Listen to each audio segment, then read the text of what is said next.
Going back in the regular session, there was no decisions made. And according to mine, we're ready for Dave.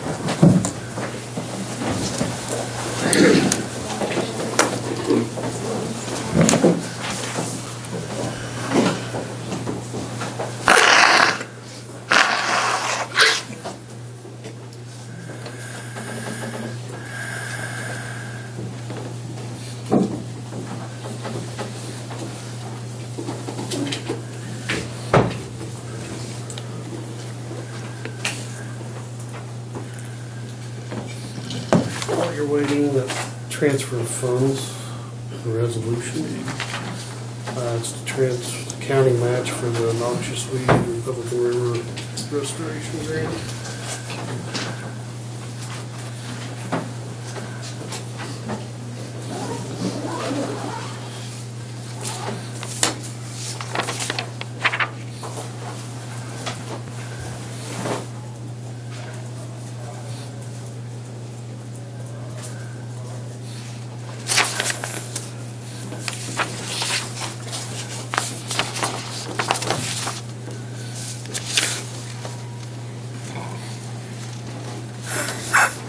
Can they get the thing? I'm still waiting on my first. Okay.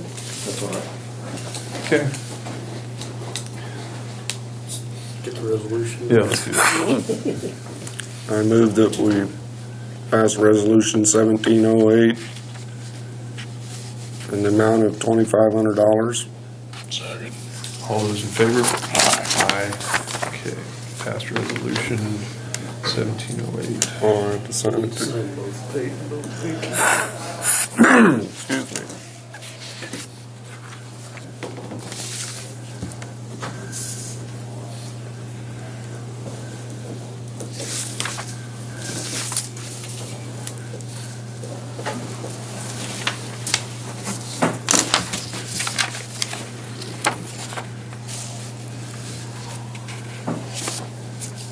I don't know if you know that this here is for that cleaning up Republican River Valley.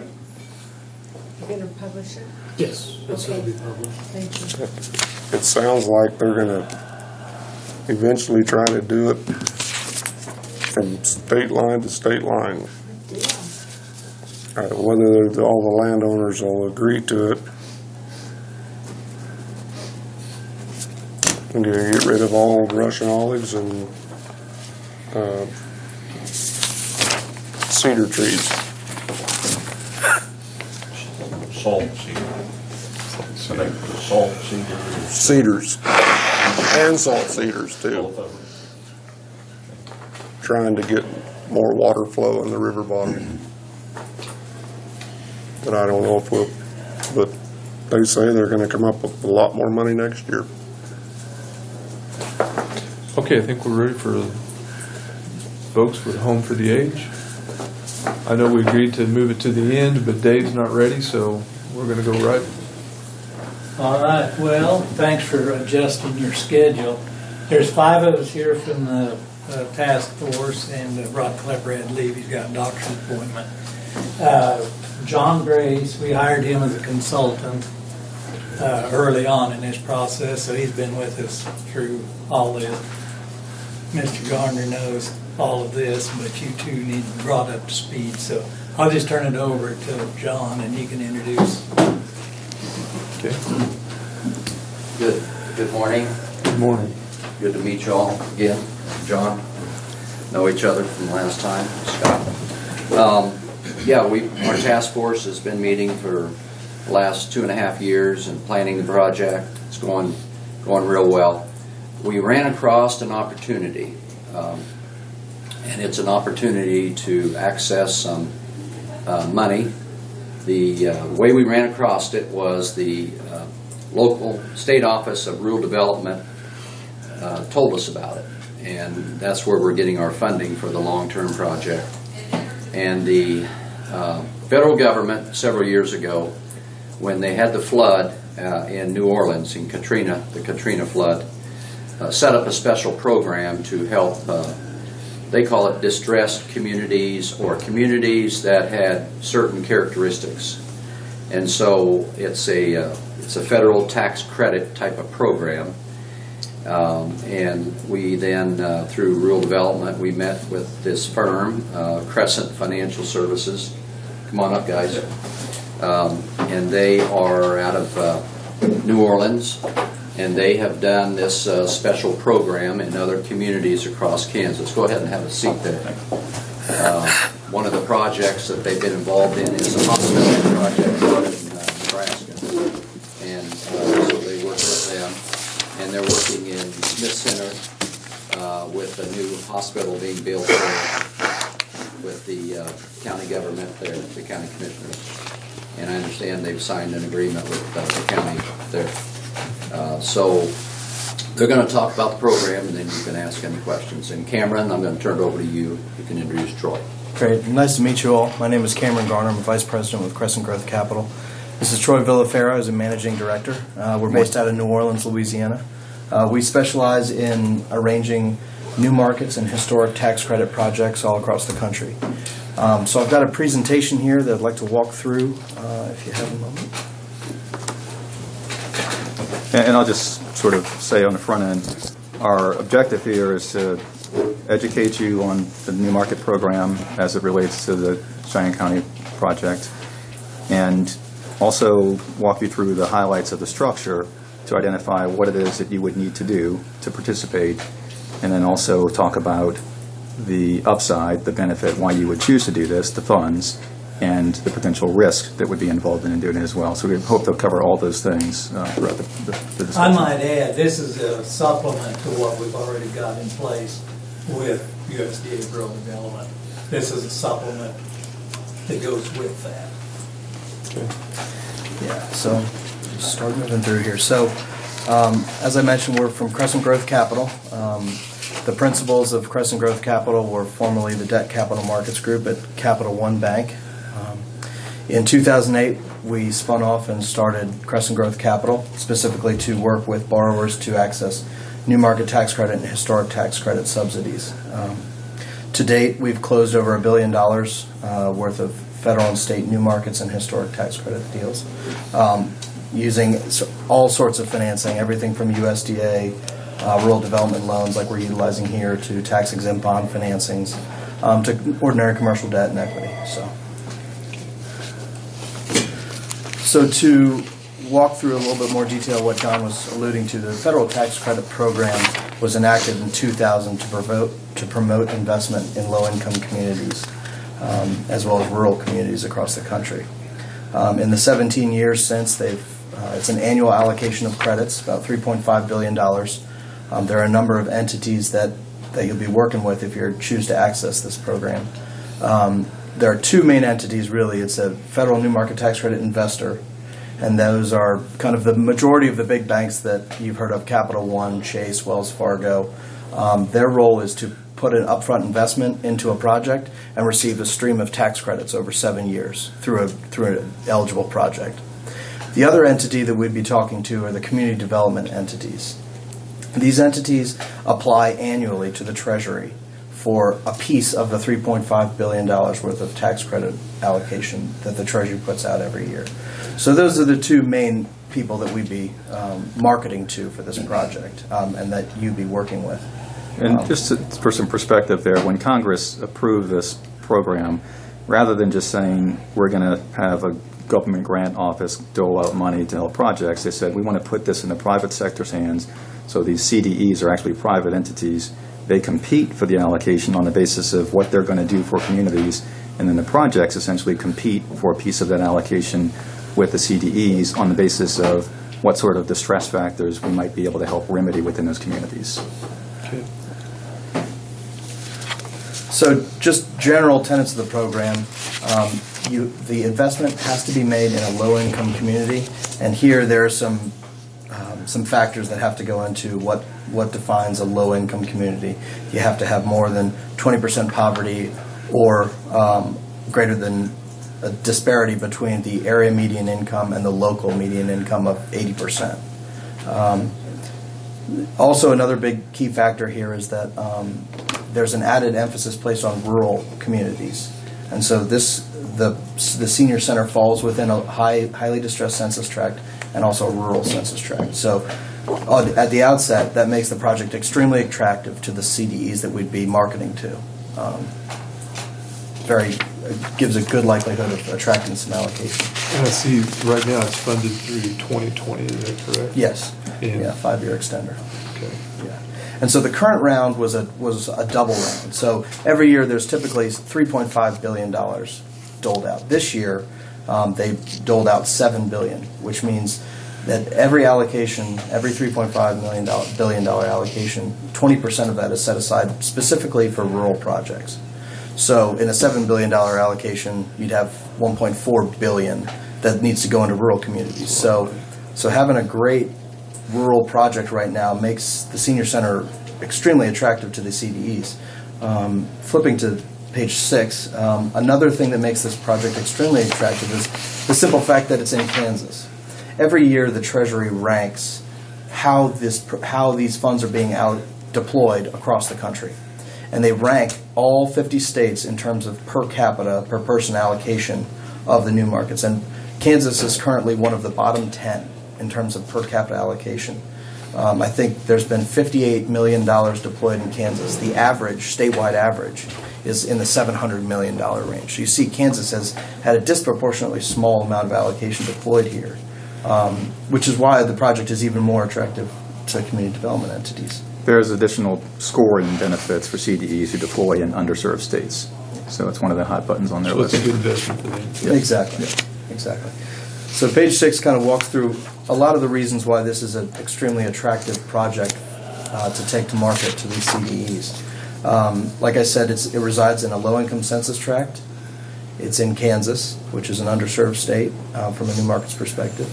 And it's in a rural census tract. So all those factors already give you a leg up over a lot of projects. But also, it's a skilled nursing facility / assisted living facility, which is healthcare, which is one of the main kind of goals of the program. And another thing that's you can't discount is the fact that you guys already have a USDA commitment.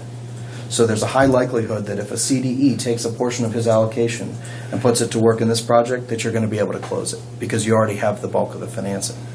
It's important to remember through this that this is a subsidy program that is meant to give you kind of the last 15% of your budget. This is not a program that's going to come in and fully fund a project. You need to have the other 80 to 85% of the capital in hand. So it kind of helps you round out a budget. And so when we heard that there was you had about $900,000 of gap in the budget, that's kind of perfect for this project because you have the majority of the funding in hand, and we can come in with some new market subsidy to round out the budget.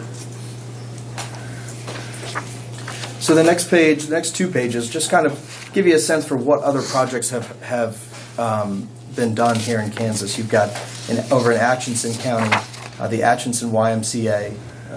There's a $10 million deal done there to renovate and expand a YMCA in a low-income census tract and provide some real kind of health care benefits to the community. There's a children's campus in Kansas City. There's a $14.1 million deal done there. Then on the next page, you have Health Corps Clinic in Wichita. This just gives you a sense for kind of what the projects that have been done in this state have been and what they look like and what kind of benefits they provide to the community. So we think that your project, the Senior Center, is on par with these projects, and just given its location, it's fairly marketable. So switching gears here, the new market structure is understandably a little complicated. We worked through a very, very similar deal to this. It employed USDA financing and tax-exempt bond bridge financing in Lexington, Nebraska for Lexington Regional Health Center. And so the next couple of pages walk you through that transaction. Lexington Regional Health Center is a 41-year-old critical access hospital that had the 4th highest disproportionate rate in the state, meaning the difference between what they get in Medicaid and what they actually expend in expenses. They had a $25 million expansion and renovation planned, but they had $20 million of commitments from the USDA Rural Development Office, both direct and guaranteed. And so in 2014, we did a two-phase closing that got them nearly $5 million of subsidy towards their $25 million project. And the next page, I really want to highlight the similarities between the two structures because it's almost identical here. You have a USDA Rural Development loan commitment. You have tax-exempt bonds bridging that commitment, getting you through construction. It's county-owned, so we would be working with the county to try to keep everything that you guys have in place. We'd try to work around it and layer in our subsidy over time. But also, by virtue of who's already involved, Gilmore Bell, we would just attempt to kind of bring the same team back together. We've already talked to Butler Snow out of Denver to serve as the county's tax counsel. Basically, they write in a tax opinion that validates the stream of tax credits and justifies the investment over 7 years. So we think that there's a lot of parallels between that project and this one. It's healthcare. It's using USDA funds. So we'd just like to talk to you all about what that might entail, what that looks like for the county, what we'd be asking you all to take on. And so for that, turn it over to Troy for the structure. Great, thank you. Does everybody have one of these? Or? So what we normally do is just start in the flow charts. The first 6 pages or so are the numbers and some sort of waterfall type relationship. The flow charts are the same numbers, but just presented graphically and kind of gives you a better sense for how these things fit together. So the first flow chart is on page 7. And page 7 sort of is a starting point. It illustrates where you are today structurally and what we would be adding. But before we do that, I think it might be helpful if we just skip to page 8, because page 8 is really the anatomy of a new market tax credit structure. This is what 99% of them look like. And then we'll flip back to 7 and kind of compare it to where you are and what we have to do to get you to this position. So page 8, first of all, let's identify the entity or entities you might already be familiar with. Of course, at the upper right corner, there's a box for the county, Cheyenne County. So, of course, that entity exists. That's this group here. Everything else on here is really tax credit related. That said, the box at the very bottom, it's identified as the Qualic B. It stands for Qualified Active Low Income Community Business. It is a new market acronym. That's an entity that we would have you create as a separate entity to participate in this transaction. You would create it, we would file for it to be a nonprofit tax exempt, and you would populate the board with a combination of county members and some independent members to keep it separate and apart from the county. We don't want it to be the same identical entity, but we still want you to control it, and as you want to control it. So that's the Qualic B, the entity that generally receives the tax credit investment proceeds and deploys them into the project.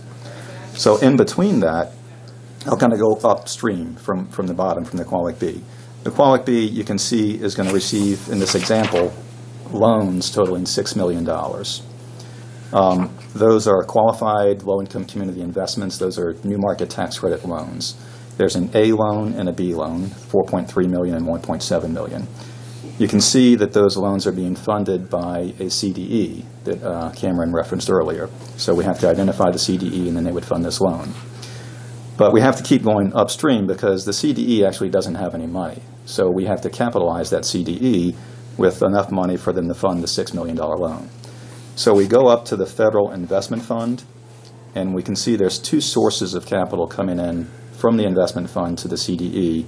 Over on the upper left, there's a $2.1 million new market tax credit equity investment to be funded by a commercial bank who is acting as a tax credit investor. And essentially what they're doing is they're paying $2.1 million for a stream of tax credits. They're paying an 85% price for that 100% tax credits that are generated. So they get a yield over the course of the 7 years for doing that, making that investment. And importantly, because they're getting tax credits in return, they don't need you to pay them back that $2.1 million, and that's where the subsidy is generated. The second part of capital that comes into the investment fund to round out the $6 million is right above the investment fund. There's $4.3 million, what's identified as a leveraged loan. And so, as Cameron mentioned, that could be any kind of capital. It could be bond proceeds, it could be bank loans, equity, grants in some cases. So that's usually the first thing we try and do is identify, okay, what's the source of leverage for this transaction and what sort of parameters we have to fit within to use those proceeds. Normally, that $4.3 million would be funded by the sponsoring entity, the county. And so what we're showing here is that it's actually funded by the investor, but that's just on a bridge basis. They're going to fund that up front on your behalf, and then you'll see a few pages back where you actually step into their shoes and take on the ownership of that loan. It's not money you come out of pocket for, but you own that loan. So that's how it gets capitalized. We generate tax credit equity and leverage funds into the investment fund. The investment fund makes an investment into the CDE, and then the loan is funded from the CDE to the Qualic B. And I'll point out, just for reference further down, the A facility is $4.3 million. You'll notice that's the same amount of the leverage loan at the top, and that's how it's funded, through the leverage proceeds. And the B facility is 1.7. That's essentially the $2.1 million in equity, minus a couple of things that have come out along the waterfall, $118,000 to reserve for bridge interest, and about $292,000 for some fees that are payable to the CDE. And I'll go ahead and just digress for a minute here. When the CDEs make the credits available to a project, they don't do it for free. They actually charge management fees. Some of those are paid up front, and some are paid over the 7-year life of the transaction. And generally, they're fairly consistent from one CDE to another. They're all about the same. They're sort of overseen by the Treasury, so they kind of keep them in check. So the first part of the fee, in this case, is a 4.5% fee. That's the $292,000 that comes from the CDE before they fund the loan. And the second part of their fee is down in the box on the lower left. There's a number of different charges there, and I want to walk through this really quickly, but one of those, the $227,500, is the second part of their fee. It's a 3.5% fee. So you add those together, you get about 8% fees going to the CDE, 8% of the allocation amount. The rest of those line items, starting at the top, $337,500, that's our estimate of closing costs associated with this transaction. There's a breakdown of the detail in that further back in the package. There's a couple of line items behind that, $60,000 for unrelated or non-new market financing costs. So that's our estimate of what you might pay for your lenders and that sort of thing. It doesn't include bond counsel, but of course you're going to have to pay bond counsel as well. But that's going to be the case with or without new markets. Likewise, the $77,000 is an estimate of your bridge cost on the bonds during construction, so that's not really new market related. We talked about the 227. The 120 is it is additional fees to the CDE, but it's not to them. It's for expenses that they would incur over the life of the loan, having that CDE audited and preparing tax returns on an annual basis. So that's $120,000, which covers 8 year ends for the compliance period. And generally, you would pay that out of these closing proceeds into a reserve and then pay those expenses out of the reserve on an ongoing basis. And there's just two more. The last two is $150,000, which is an arranger fee, and that would be our fee, Crescent Growth Capital. It's a contingent fee. If we close and generate the proceeds, it's paid out of the proceeds. If not, we don't get anything. And the final number is just a contingency, about $50,000. Okay, so I think, if there are any questions on this page, this is the basic starting point for new markets. So that allows us, go ahead. Where you said that? Yeah. Where you said, don't worry. Okay. That allows us to just kind of jump back to page 7 and kind of look at where the starting point would be with regard to the county. So you can see this page is divided into an upper half and a lower half. The upper half is our understanding after talking to Gilmore Bell and your county council and others involved in this operation. This is what you would envision doing with regard to the bond financing and the USDA financing. So you've got the County Board of Commissioners right there in the center. They would be leasing the property, the senior living property, to the PBC. And then the PBC would actually lease it right back to the county, and the county would then, either through a lease or a management agreement, have it operated by the third-party manager, is our appreciation of how this happens. So the challenge we have is that when we first came across the USDA opportunity for new market tax credits, the challenge is that you saw on page 8 that we need the leverage money to come through the structure before it gets to the project level. And the USDA doesn't really accommodate that very easily. They want their money going directly to where the assets are. And we can understand that. So we took some diversions and created this alternative structure a number of years ago. And what we ended up doing is we said, look, there's different pieces of ownership. The USDA needs to have, they may or may not have a lien, but they want to be lending to where the real property ownership is. The county owns the property. We call that the fee simple ownership. You have the fee simple ownership. So there's ownership. There's the right to occupy the property. That's going to be at the county level passed on to the management company. We don't need that. We don't need fee simple ownership. We need at least tax ownership of the property. So we can actually split this property into its 3 different essences, I guess. The operating ability, the right to occupy, the fee simple ownership, and the tax ownership. And there's actually one more. There's the part of the property that leads to the payment of debt service. And so there's kind of 4 components that this property is now being split into. What you've already done or will do through this bond lease is that lease is what we call a financing lease. It's not really giving the PBC the right to occupy it. They don't want to. They just want the financial obligation to be able to borrow the money from the USDA. So by leasing it from the county has an obligation to make those lease payments, which will probably be equal to the debt service on the USDA debt. So it's really just a financing vehicle disguised as a lease. So they're taking that component out of the property. The board, the county, will keep the fee simple interest and keep the occupancy ability. But through a new lease at the bottom of this page, we're proposing a capital lease from the county to this Qualic B.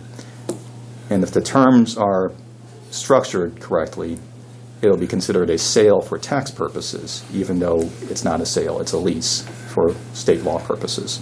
So that gives us tax ownership at the Qualic B, which just gets us to where we need to be as we went through on page 8. Okay.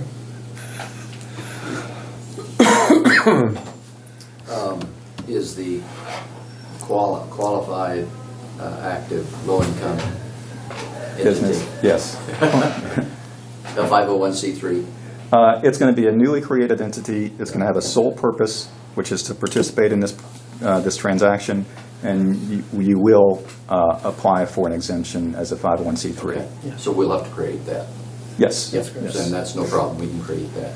Right. Just to give a picture of all the numbers here, I thought you guys did a good job. It's a complicated arrangement, and every time I hear it, I learn something new. But basically, our project has $5 million.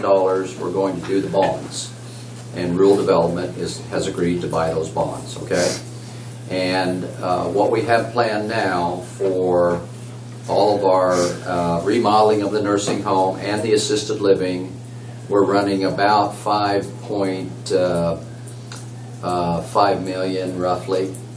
Now, if we want to do the final wing of the building, which is the southwest wing, if you think of the nursing home, think of the southwest wing. That's the only piece that we don't have enough money for to finish off. If we can get this roughly $900,000 is what this is, we would have enough to finish that wing off, and then we would have the whole nursing home remodeled. And we would then have a new assisted living building on the property. But if we don't get this money, if they're not successful in getting this tax credit, then we're going to have to leave that last wing as untouched until we're able to raise more money or something like that. I didn't realize we didn't have that area covered. Yep, on our planning right now, and we've had numerous meetings with the staff of the nursing home, and we've tried to prioritize our money.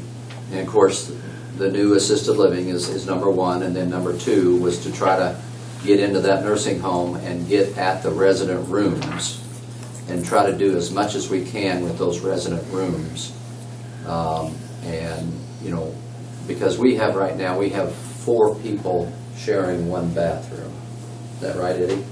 Yeah. Yeah, we have 4 people sharing one bathroom. Yeah, it's really bad. So in this program here, that we would eliminate that, we would end up with 31 beds, and we believe then, you know, we've struggled with occupancy, but with this new remodeling and the assisted living, we can get that occupancy back up there and make the organization work financially. Well, we're hoping for that. Yeah. How many new rooms are there going to be, though? Well, the build-out rooms, I think we have 8 rooms of 16 beds, I believe. Yeah. We are So going to have... that will be new construction. Yeah. For the nursing home. Yes, for the nursing home, yeah. And those will be, while they won't be private, they will appear to be private, because when you walk in the room, there'll be a separate space for each resident.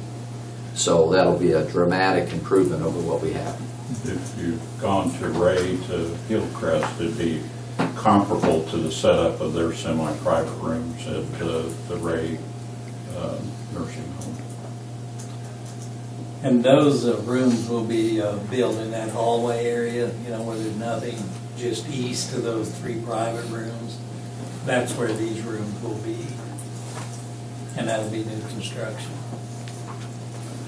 And our USDA does not fund interim financing. So we're going to have the Bank West, took the lead, Craig Sloan and his bank.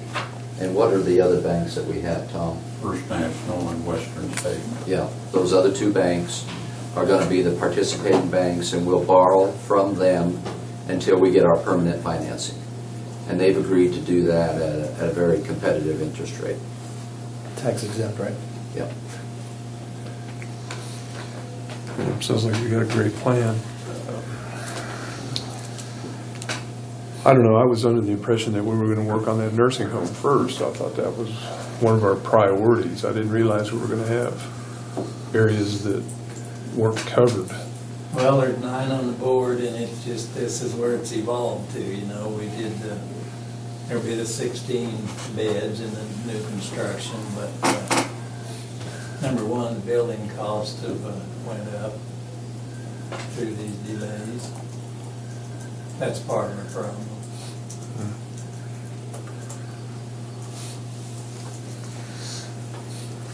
So where do we go from here? What do you gentlemen need? Well,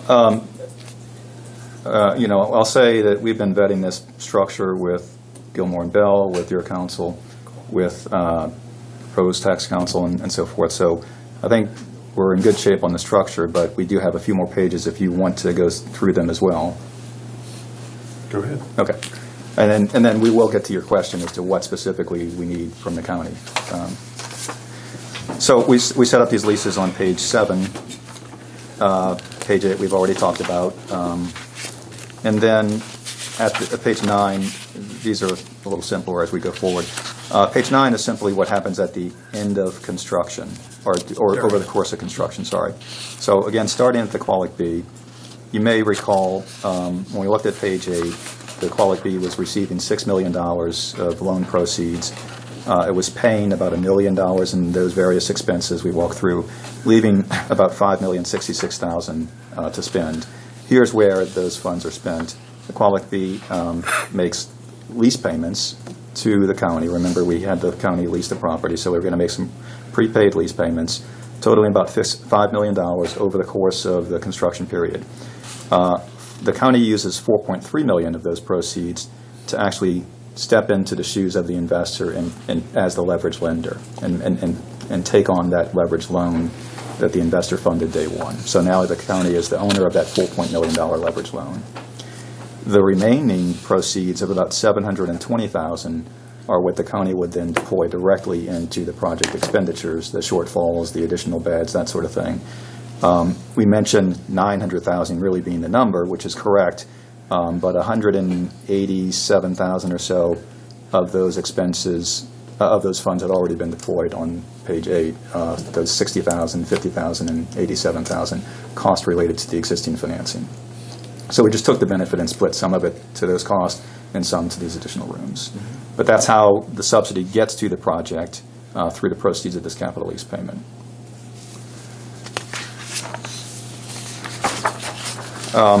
Page 10 is fairly straightforward. It's really just dealing with the USDA. John mentioned that there's a bridge lender or lenders fronting the $5 million at the end of completion. The USDA proceeds pay that off. That's all this is showing. Page 11, once we get through closing, we get through construction completion, then you've got a 7-year compliance period where the structure has to stay in place. And so this is a reflection of what happens financially over that 7-year period. And the bottom line is it's designed to be cash flow neutral to the county and to the hospital or to the nursing home and so forth over the course of that 7 years. And starting at the bottom, you'll see that the county is making operating lease payments to the Qualic B, about $61,000 per year, and we'll set that up to where it's one payment every year at the anniversary of closing. And when the Qualic B receives those payments, you'll see that it's taking those proceeds and funding interest payments to the CDE, and essentially the same amount. The CDE then distributes those same dollars up to the investment fund, and the investment fund pays $60,885 in interest to the county on the leverage loan that it holds. So it's a circle. You pay $61,000 in the morning, you receive $61,000 in the evening 7 times over the course of the compliance period. Okay. And then we get to the exit. At the end of the compliance period, there's 2 pages here. There's a 2-phased exit. The CDE, the investment fund, the investor, they've served their purpose. They can now go away. So everybody's objective is to liquidate that and get them out of here. However, it can't be as simple as saying, the investor saying, well, we're going to forgive this loan, or the CDE say we're going to forgive this loan. They can't do that. They can't put that in writing on the front end, even though that's the anticipation that's going to happen in 7 years. And as you notice, this was structured as a loan as opposed to a grant. So what happens is, at the end of 7 years, the CDE distributes the B note up to the investment fund. So the CDE had 2 assets. It had an A note and a B note. Distributes its B note to the investment fund. It's still got an A note. So there's a couple of scenarios we can pursue to liquidate this, but one, the most common, is that the Qualic B would pay back the A note, $4.3 million. The CDE distributes those proceeds to the investment fund. The investment fund then pays the leverage loan of $4.3 million back to the county. So it's sort of in one pocket, out the other, and you can close that loop through a couple different scenarios. But you receive it and you pay it on the same day, so it's really not coming out of pocket. But that leverage loan is then liquidated, the A loan is then liquidated. What's left, the CDE has no more assets, so they're liquidated. What's left is the investment fund, and its only asset is the B note. So at that point, the Qualic B owes $1 million, the B note, to the investment fund. And so we want to get rid of that. And what happens is the investor has an option agreement with the county or whoever you want it to go to that says at the end of the compliance period, we, the investor, have the option of putting this interest in our note to you. And then you can extinguish it. And because you're all tax exempt, there's no gain incurred from a tax perspective. I said option, it's just not mandatory.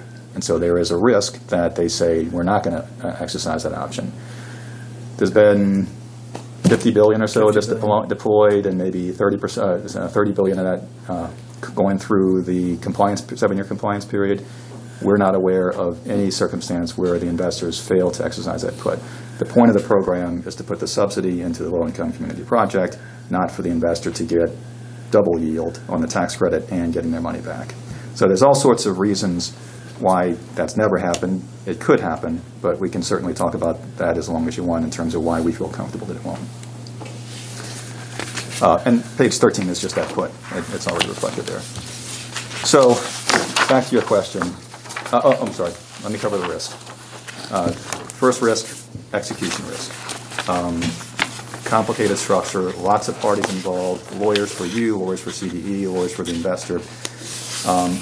Our practice is we don't start those meters on the law firms and the accountants until we have all of the pieces of the financing that are needed with commitments in hand and executed.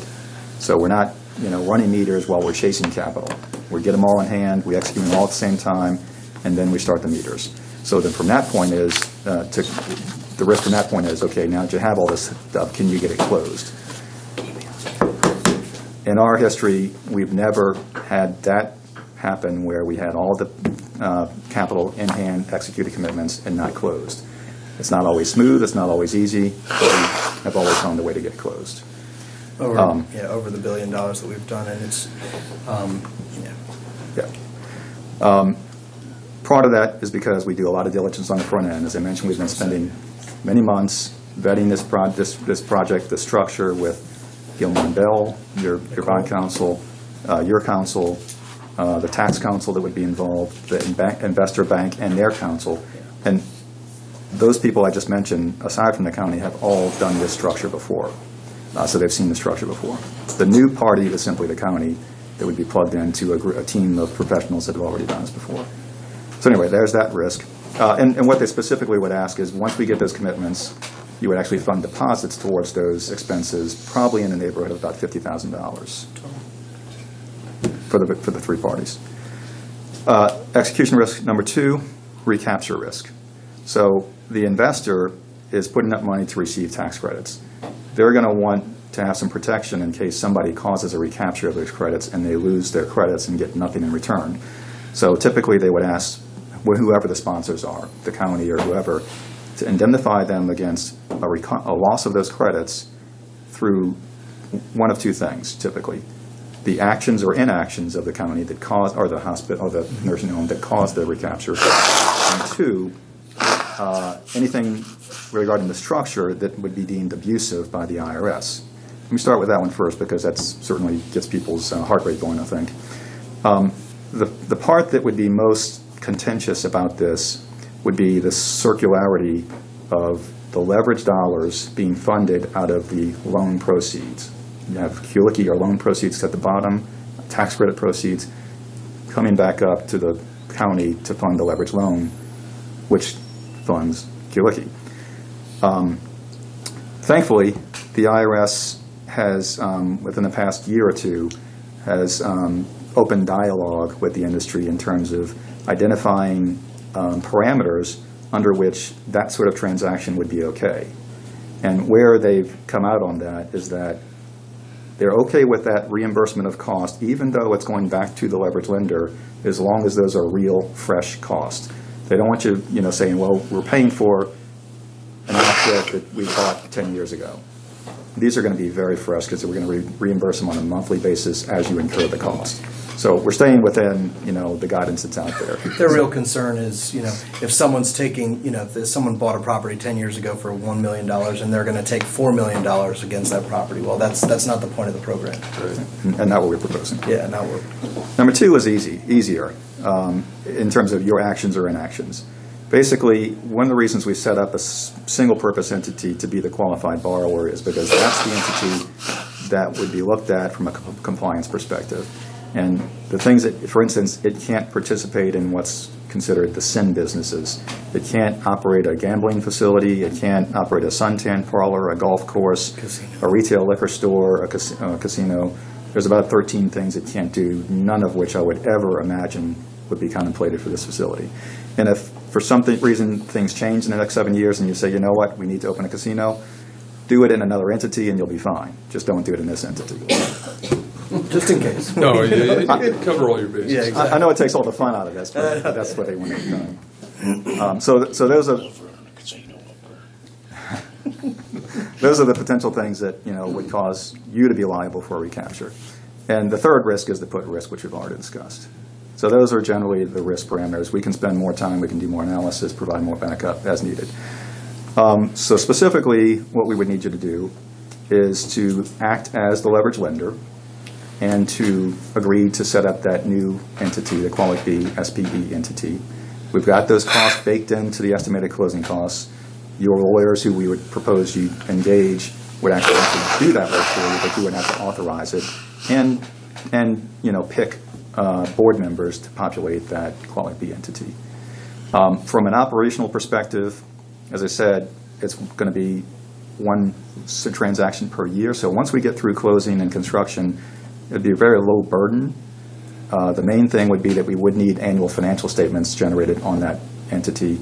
You can do those in-house, but the investor probably wants to see a third-party CPA review them at the end of the year. So there's a little bit of cost involved in that. And you have to keep it in existence, of course, as a separate entity. For 7 years. Okay, as I understood, you've already included the county attorney in most of your discussions. Yeah. Yes. We walked her through this over about an hour, about 3 weeks ago, and she said, generally speaking, the county is authorized to do all this, but it needs to go before the county to decide if they want to do it. Decide if they want to do it. So.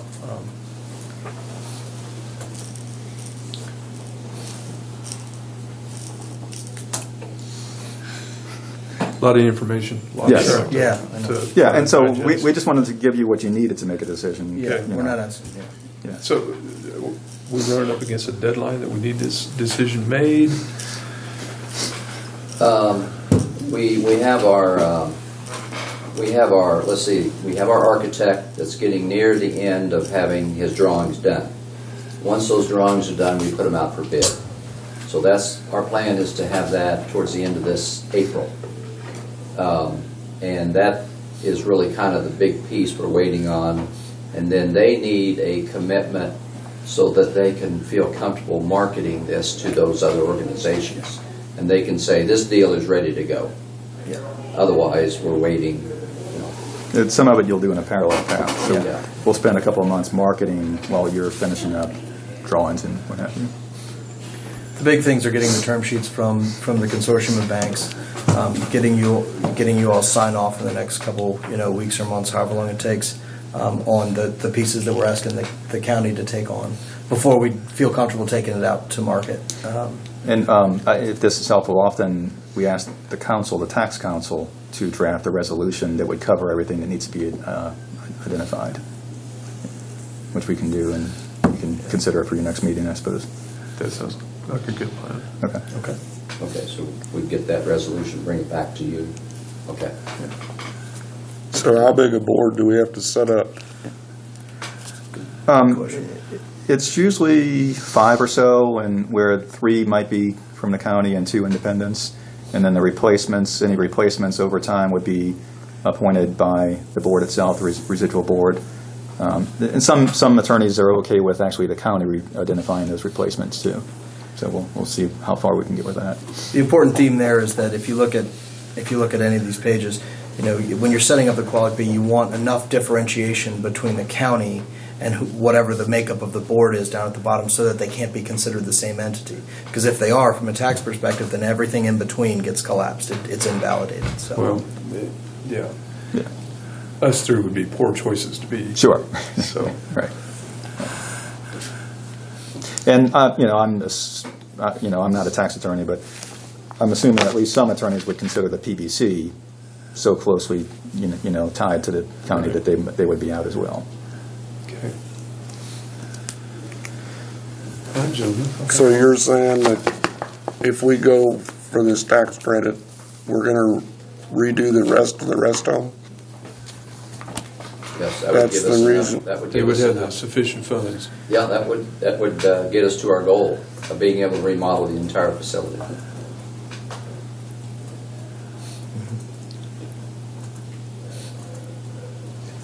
And we're looking at about, is it 900,000, Cameron? That would we end up with after all the fees? Yeah. Yeah. So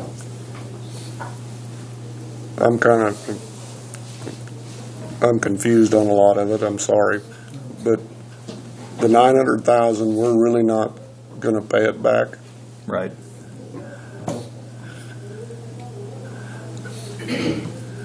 Unless we build a casino. Yeah. You gotta weigh your. Yeah. That's true.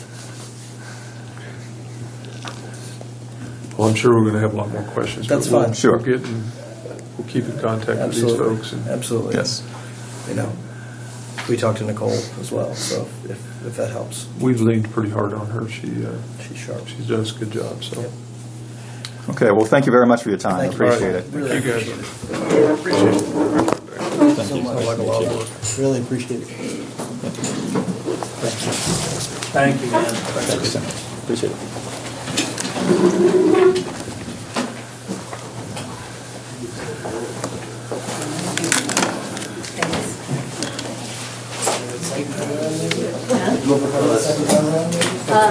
Yeah, actually, some more information, some more details. Yeah, we didn't go through it. Oh, I know. It's a lot to swallow.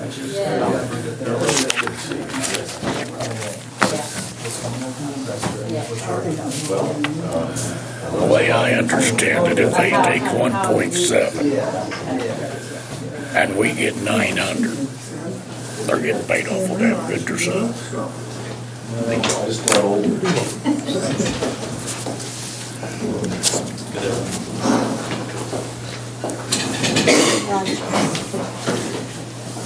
hard of hearing, and when I read lips, and when you put your hand over your mouth, I don't hear what you say. Okay, I'm sorry. That's okay.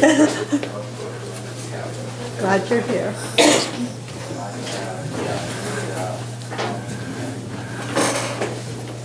Thanks again. Sure. Appreciate it.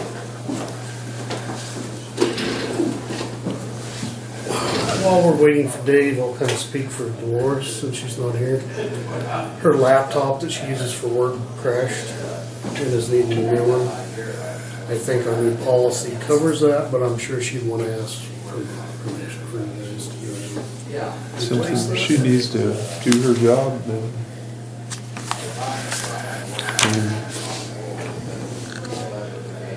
The cost of operating businesses going up and up and up.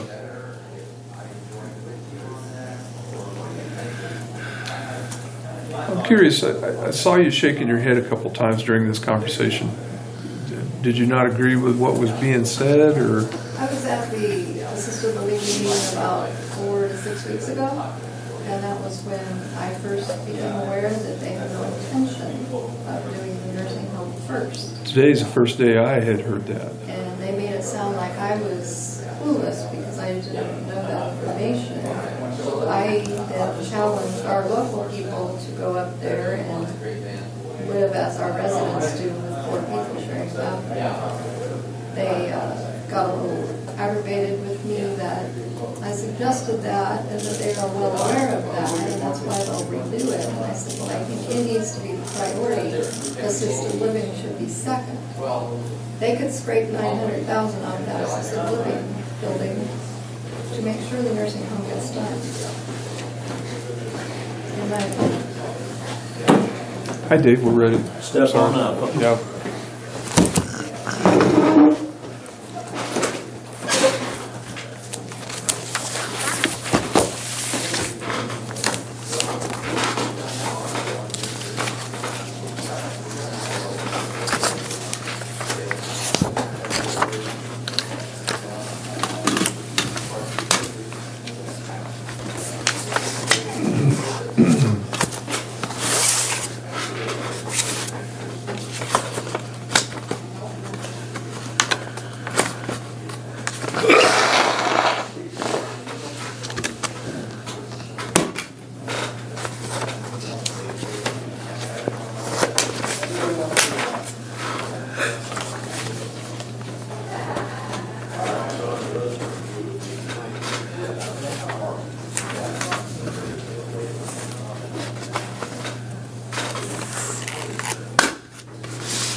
Sorry about that. No. The Diamond mowers, this is the shoulder disc that we have. The 2 bearings on that, just the 2 bearings there is on that, cost that amount. It's a big pillow block bearing.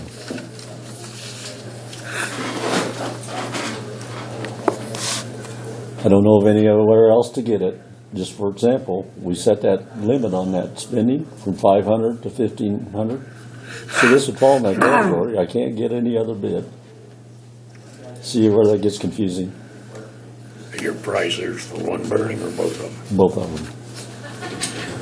And how long do they last? About a year and a half.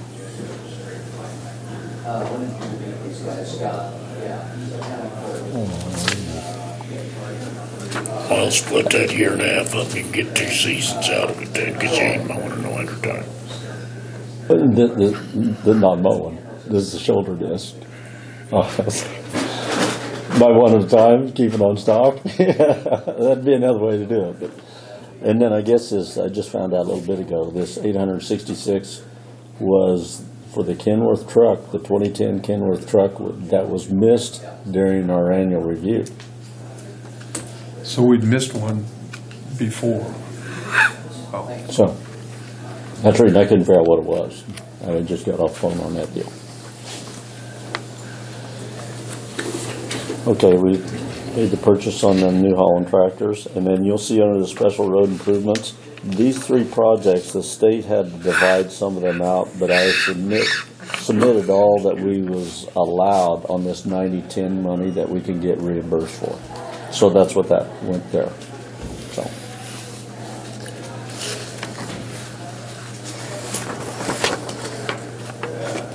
Busy pulling curbs, elevating roads. This might help you guys out quite a little. As far as we was doing a lot of the work, the blue is the elevate and the red is the gravel. So we cut a lot of them spots there. Of course, the 1 week we assisted with the fire. Then we hauled some more swim and pool dirt. Excavated gravel in the pond. The rest of it's blading roads or elevating or gravel, and they're all right there. How many miles are we getting about a year now of graveling? How many miles a year? Oh, I got that report. I need to look at it. We kind of got that. What have we been averaging, kind of? I'm drawing a blank right off the top of my head, but I'm thinking about 70, something like that. Back years ago, we were getting about 35. Yeah, with them less trucks. Yeah, if it was in-dump trucks. Correct. Yeah. Well, when I started, we just had the 2 semis, so. Didn't even have that when Ed started. 4 dump trucks or 5 maybe, so. Yeah, they make a big difference. They're so much faster. We had 3. 3, yeah. 68 Chevys. Still got one for your water truck, I think. Yep.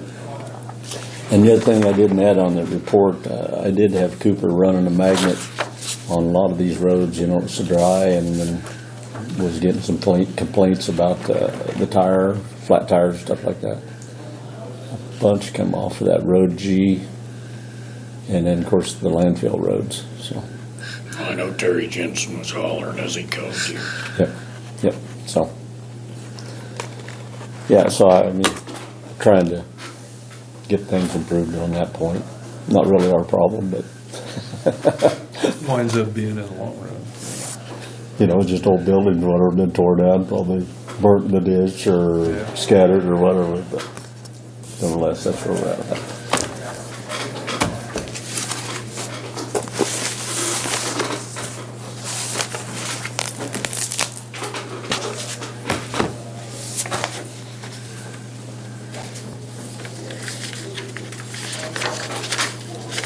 We got the fire truck over here, we was going to sell. We got that coordinated, just got here a few days ago. Nice looking truck for low miles or whatever condition it is, but it's got fairly new tires. Did it conk out coming over? What's that? Did it conk out coming over? With your guys' approval, I might put a minimum bid in on that when it goes to auction.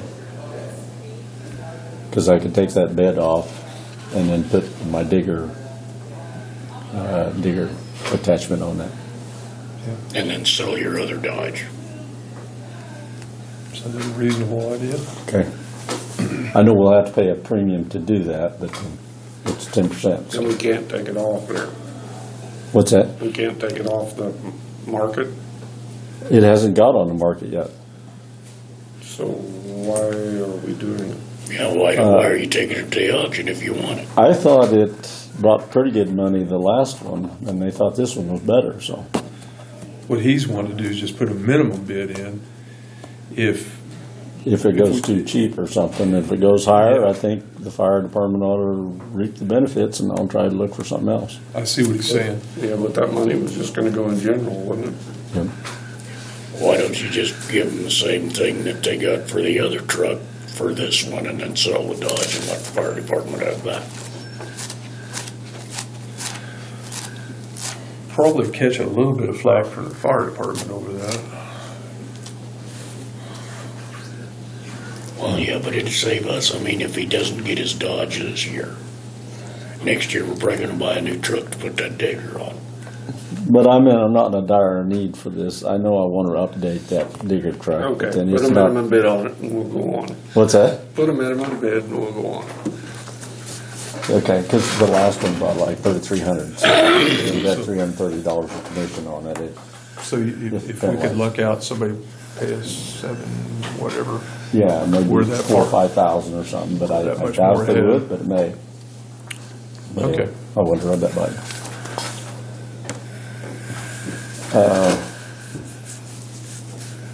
This SIS program, it's through Caterpillar, and it's a system informations.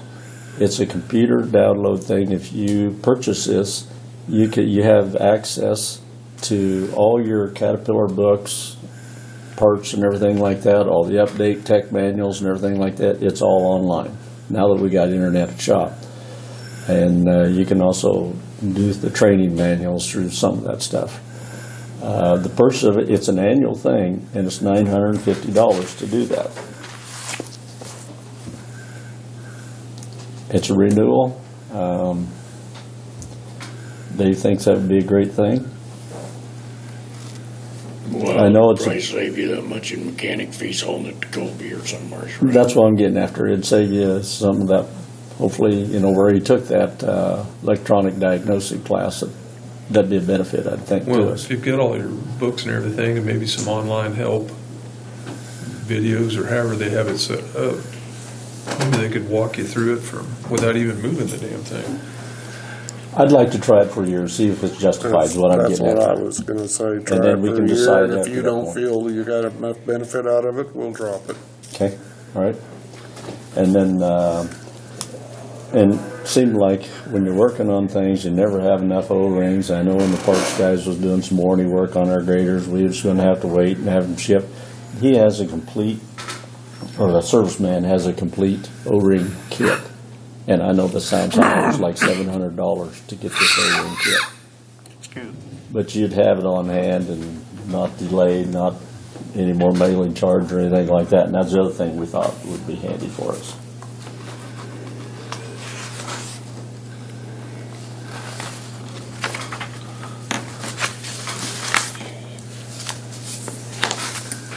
I don't know enough about it. How hard is it to get O-rings and stuff now? Well, it takes, time-wise, it takes quite a while to getting them looked up and seeing where they're at, and confusion, on the phone, stuff like that. You got that O-ring and the number, and you can go back together with it. Well, I'm going back to Dave, we just raised it to $3,500. Do you think it's a good deal? Well, no, that's emergency. So this normal purchases is from $500 to $1,500. Well, it's under $1,500, isn't it? Well, from $500 to $1,500, I need to have two bids and have you guys approve it. See, that's what I'm getting. It's confusing for my department. We have to have bids? That's what you guys have in that policy. No, not up to It says two oral $1,500. bids. That's the way it is. Well, that isn't what I thought we passed. I thought we went from 500 up to 1,500. $1,500 without approval from the board. Without approval from us. That's what it reads. What's that? I don't think that's the way it reads. No, it's not. Well, that's the way we understood it, so you guys better get it changed, hadn't you? Well, we better than it. So who better? Well, then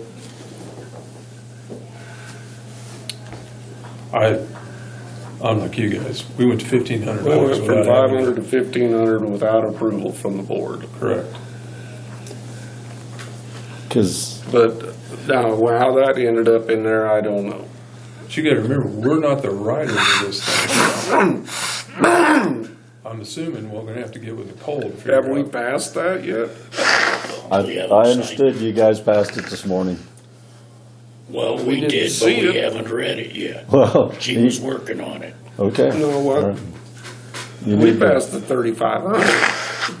That was for emergency. Yeah, but we didn't pass the 1,500. 5 to 1,500, I interpreted that it I was, think the way she worded it was the purchasing policy with the amended emergency policy in it. I thought that's the way she worded it. Well, then we're gonna have to go back and anyway, change it. yeah, you need to Well, in review it. last month's minutes, when we started talking about this, I mean, and it should be in the minutes, we changed that from 500 to 1,500 without. We didn't Okay. put anything in there about having We one bid did or 2 anyway. bids or 10 bids. Okay, I'll look at it closer. So then this is I'm gonna throw this one out. This is a stock order part, and this is what Nicole's saying, this is an invoice, but this is an estimate just to get all the mowers rebuilt and stocked for the season. It's over 1,500, so there I definitely have to get bids. No one else to bid it, because it's a new hauling part. Well, now that's something we can change, doggone it. Yeah. We don't have to have bids. Okay, you guys need to review that. I There's figured I some wanted to run it by you. stuff by statute has to be bid. That is what she said. She said there is some stuff that you have to. I don't think it includes this kind of I'm just stuff. saying some of it. Yeah, I not know. all of it. I'd have bids, but you have the right to refuse any bidding. So why would it have to be in the statute?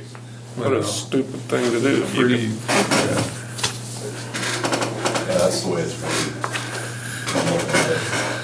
$514.99. The department will obtain an informal or verbal quote before the purchase will be approved. The informal quote will be by at least 2 oral, telephone, electronic catalog price solicitations. Yeah, right there it is. I should have folded it over.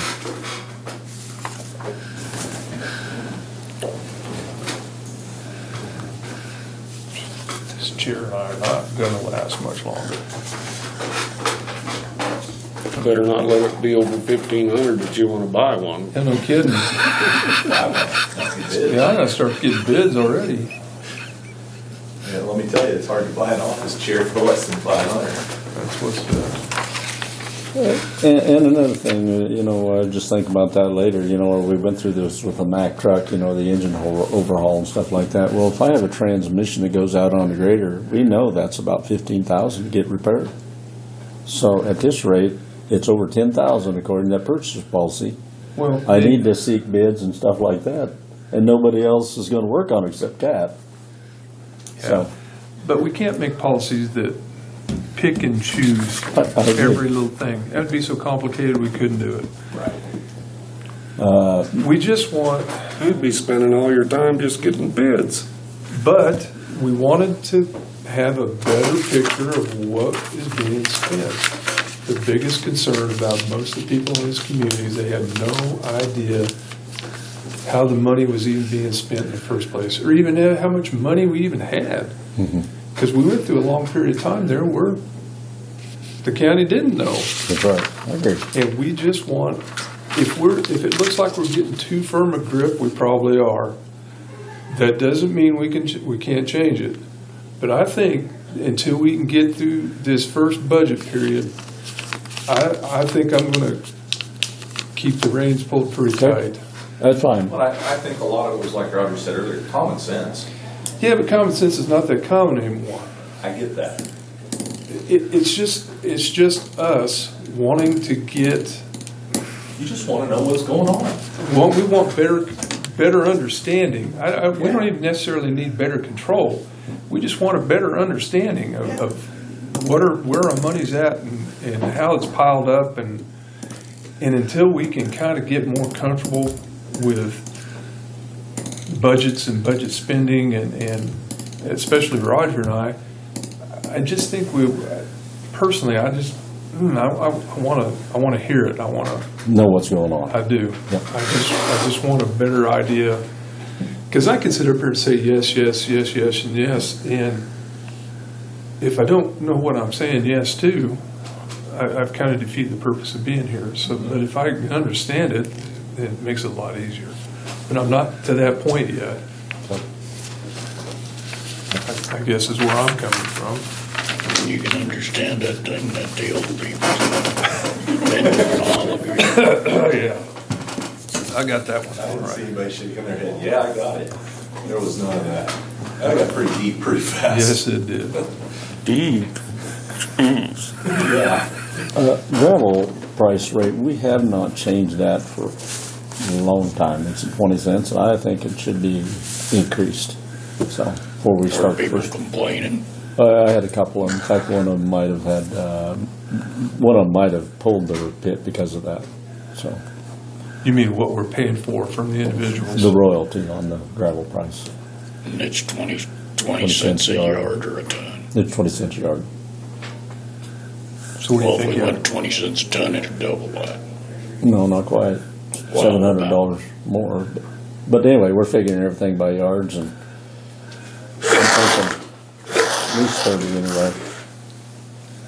Still reasonable, I think. So, all right, we'll start this year when we do our pay. We'll go to 30 and see how things work out. So, okay. Sounds good. All right, down to these.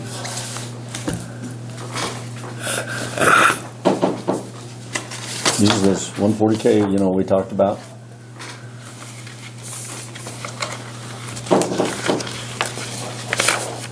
There's 2 bids for 2 different graders.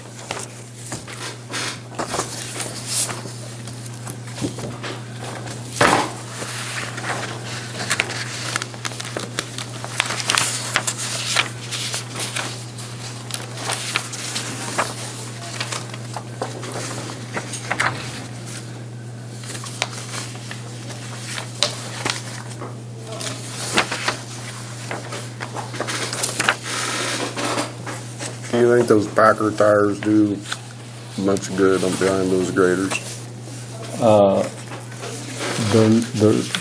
Kelly has run them some. He said it works great for packing, but when you're blading, he said it had a tendency to hop more.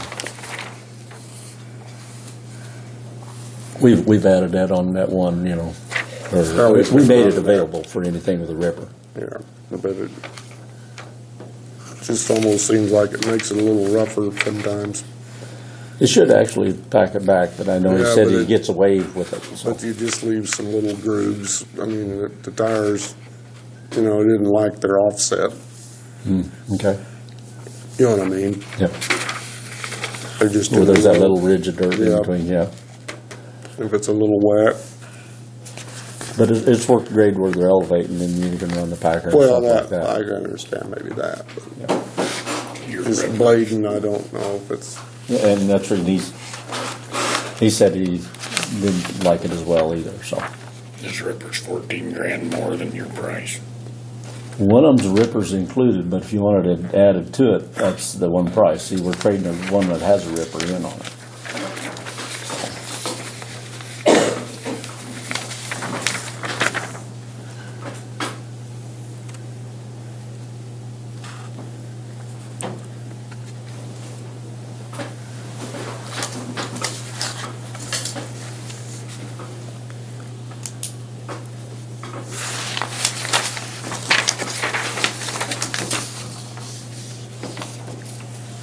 I got one for everybody, Terry. I just kind of separate some of that out. Should get that earlier.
budgeted for these?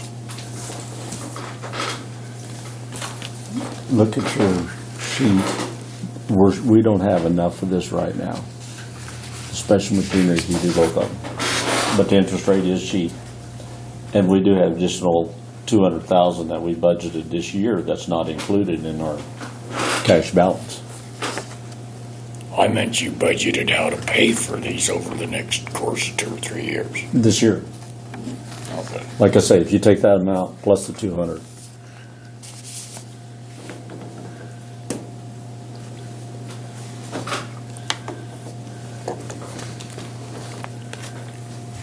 Did they come back to the 140s?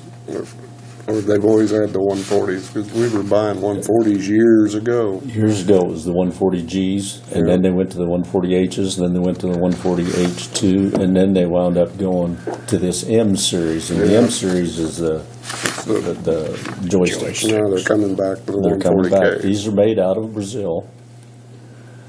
I know we fought that one. I don't know whether you was on board with that one, but anyway, a lot of them come from Brazil. But these are special made. They're not going to have the DEF fluid, because there's a small amount that they're building. But it is the Series 1 grader, so the fuel tank is still on top, but it's got the new ACERTS AC7. These are back to the steering wheel. Back to the steering wheels, and everything controls. It's basically a glorified 140H. I did ask Dustin what it would cost to rebuild, like if we was to send our grader to Foley and do a complete rebuild on them, and you'll see that estimated price of $125,000 on that. Catch is you still got a 2003 grader. And then you'll see what we paid for these demonstrator graders, these 2013-12 M2s, we paid $212 for them. So.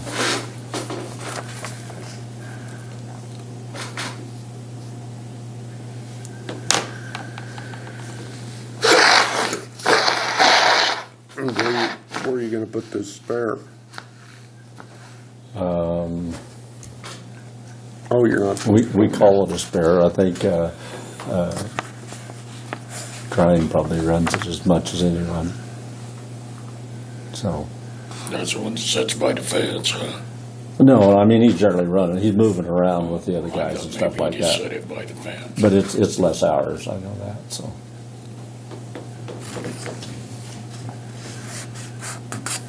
Brian runs it. Todd. Yeah, I'm sorry.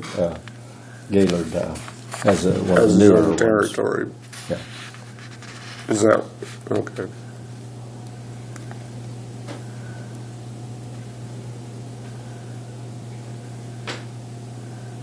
We're not trading any of those M2s in. No. The guys that have them seem to like them, but the rest of the guys don't care for them. Gator like his? He doesn't have the joystick. Oh, He's he still doesn't got the old have. one. Oh, okay. Thought he had one of those. No. The joystick's the ones giving him a backache, right? Just that shoulder pain, yeah. To some of the guys. I know J-Dub had trouble when he was working with there, and Kelly had trouble, and that's the reason we got a different grader there, so. And then Ken is running that, his old one most of the time now. So, and getting along all right. So. It just pins you down too long, in one place. You don't get out and you run 4 hours and you're just cramped up when you run. Turn and run with your turn. Yeah. You have a hell of a time steering with your knee too. So you're wanting to buy 2 of them then? That's your guys' call. That's what he's promoting anyway. And if you guys want Dustin up here to visit with you, that's fine. On the rebuild. What's that? Dustin Daniels is the salesperson for Foley. Okay. I'm sorry. Tell him we'll think about it if he'll take us back to the Caterpillar plant again. Okay. And if you want to meet with him the next go, just show him that we got some interest with him. That was about as interesting a tour as I ever took. I don't think we want to go back there now unless we take our birth certificate. INS busted them the other day and threw a bunch of people out of the cat plant. Never heard that one. And I think, yeah, on this thing, it tells about the warranty a little bit. And when I said it has an excellent warranty, that has.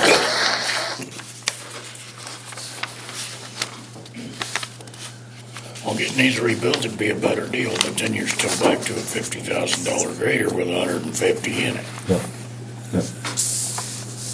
They're basically taking the frame, using their frame, and then completely rebuilding everything. All new brains. If it was new, a month ago, they're still putting them all in.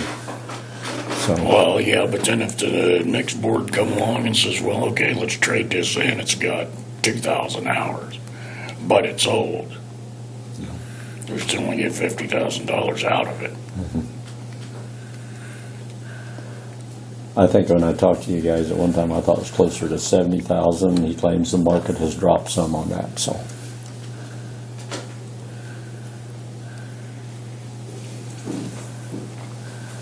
So it's your call, guys' call. If you're interested, or if you want him to come up and visit with you guys, or what's your thoughts, sir? Well, we do know that you need a couple of new ones. I mean, that one Jim's running with 12,000 hours ain't gonna run forever. That's correct. I know it always seems high when you go to purchase these, but we need to have some reliable equipment, and the value is always there when you get ready to trade back in.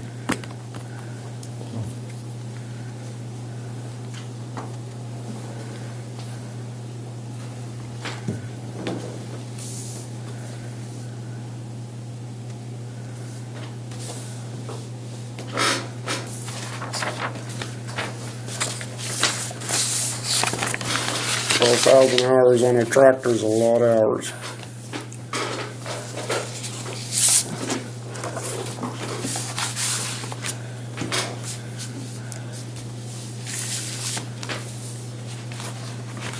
How many graders are we running?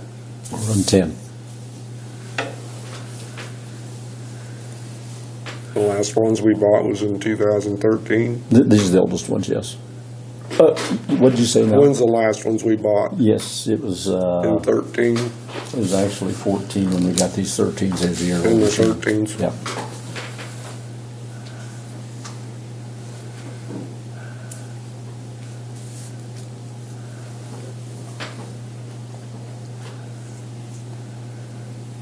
I personally think we ought to probably trade. It's 12,000 hours is probably equivalent to 250,000 miles on a car. Yeah. You know what I mean? Or more. Do we need a motion? To go ahead and go forward with the trade? I would want to trade. Okay, go ahead and make a motion. I would move that we purchase 2 cats. Second. All those in favor? Aye. Aye. Trading in, or maybe you just want this where we're trading 2 graders in and then one, because we'll have to sign this. So. But there's 2 contracts. Yeah, here's the other one.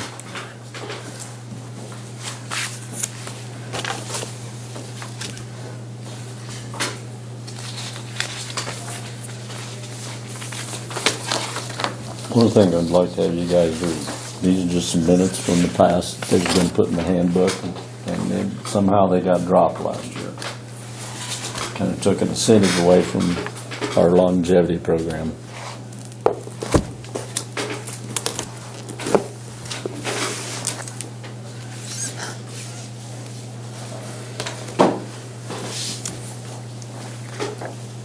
What's an employee get after 40? A big thank you. Well, if I get Because it's that much. your year this year.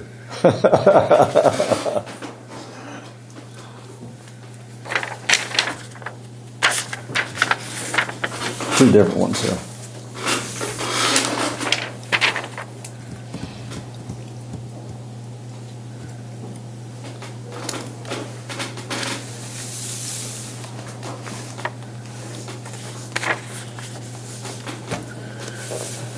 And we've took both of these away, right?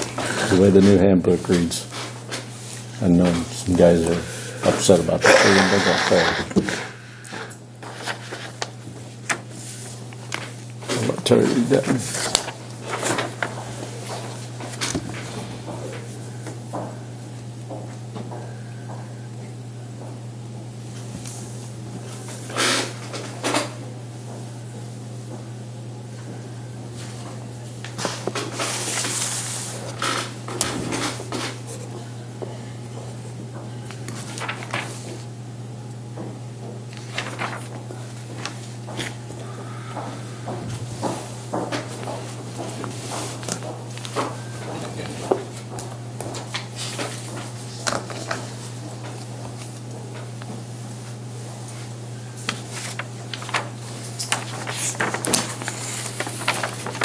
done? He's just sharing some information about what used to be in policy, or his policy now that's going to change with a new policy book. These two would be removed that was supposed to be in the handbook. I'm inclined not to mess with that handbook anymore. We've jacked around in this thing ever since we've been here, and everybody has their own special little perks they want. The thing is completed. It lacks signatures. I say we're going to go with it.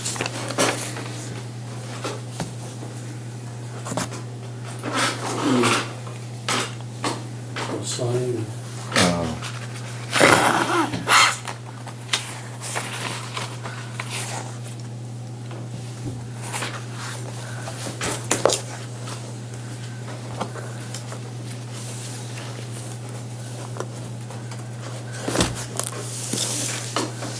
And I personally think we need to go through the handbook as department heads and try to get some things still cleaned up on that.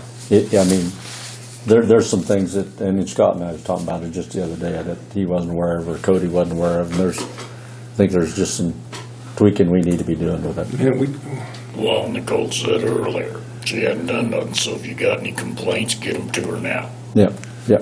And I think next week we're going to have one, and good, because it's that personal, when they we need to get this thing.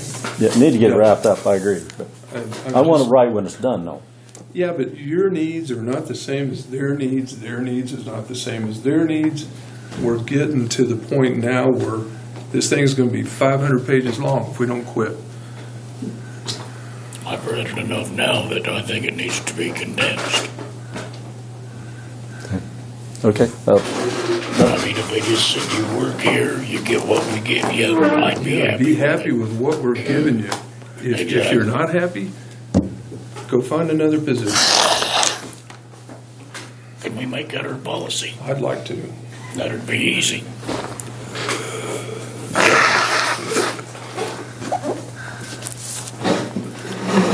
Thank you.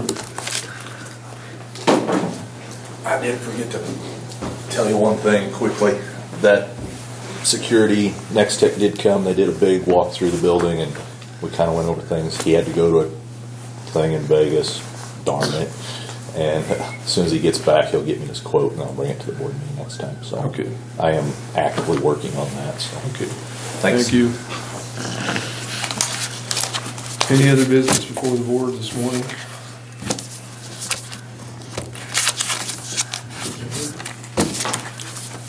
And I need to go put $1,000 worth of fish into Keller's Pond, so. It's quite fun. Somebody make a motion to adjourn. Are you taking your fishing pole too? Oh, okay. I thought maybe you'd sit right there when the fish were You coming don't have up. to do that. All you have to do is stand over this big long chute. I move that we adjourn. Throw them out. Second. All those in favor? Aye. Oh, Aye. please. Well, this don't have to be. What are we going to do for Dolores? Oh, yeah.